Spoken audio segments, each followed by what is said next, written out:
ብቻ መሆኑ የታወቀ ነው። የትኛው ስጋውን ቆርሶ ደሙን አፍሶ ሞትን አጥፍቶ ሕይወትን የሰጠ ክርስቶስ ነው። ምንም ሌላ እመቤታችን ወይም ቅዱስ ሚካኤል ወይ ቅዱሳን መላእክት ወይንም ጻድቃን አድርገዋል የሚል የለም። ይሄ እንደው በእውነቱ ይሄን ብሎ መናገር ራሱ እንደው ያልሰማ ካለ ለማሰማት ነው እንጂ በእውነቱ ድፍረት ነው። እንዲህ ያንን ለማብለን ማናቀም አንዴ መድኃኒት ክርስቶስ ነው። ማዳን እግዚአብሔር ነው። ምልጃ ሌላ ነው፣ ድነት ሌላ ነው። ድነት የተፈጸመው በእግዚአብሔር ብቻ ነው። ምንም ሌላ አዳኝ አለ ብለን አናቅም።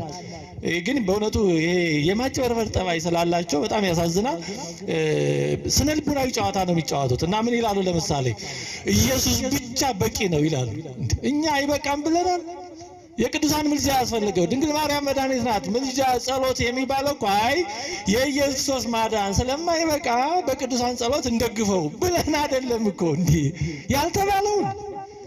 ይሄ ምን ይባላል በክርክር ስትሮማን አርጊውመንት ይሉታል። አንድ ሰው ያላለውን ግን ለማጥቃት በጣም ምቹ የሆነውን ሐሳብ እንዳለ አድርጎ ይናገርና ከዛ ይሄ እኮ ስህተት ነው ብሎ በቀላሉ በማሸነፍ ነጥብ ለማስቆጠር የሚደረግ በጣም ያጭበርባሪ አካሄድ ማለት ነው።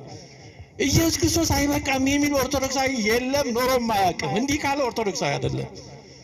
እንዲህ ኦርቶዶክሳዊ ሲጋድ ሰማዕታት የተጋደሉት ቅዱስ ጊዮርጊስ የተጋደለው ለክርስቶስ አምላክነት አይደለም። እንዲህ ለማን ነው? ሌላ አማራጭ ቢኖር ለምን ያን ሁሉ መከራ ይቀበላል? ቀልድ እኮ አለ የተቀበለው መከራ። ያለ ክርስቶስ ሌላ ሕይወት ስለሌለ ነው። ሌላ አዳኝ ስለሌለ ነው። አምላክም ሰው የሆነው ሌላ የመዳኛ መንገድ ስለሌለ ነው። በቃ የለም እሱ በሚያውቀው። ስለዚህ የቅዱሳን ምልጃ የመቤታችን እናትነት ክርስቶስ ስላልበቃ የሚያስፈልግ ሌላ ተጨማሪ ድጋፍ አይደለም። ሆኖም አያውቅም። እንደዛ የሚያስብ ጤነኛ ሰው የለም። አብራ ድናለች የሚልም ትምህርት የለም። ካቶሊኮች ይላሉ፣ ይሄ ስለሚሉት ነው። የማይለውን ይላል ማለት ኃጢአት ነው። ይሄን ግን ስለሚሉት ነው። እንዳውም ቅርብ ጊዜ ነው የገለጹት።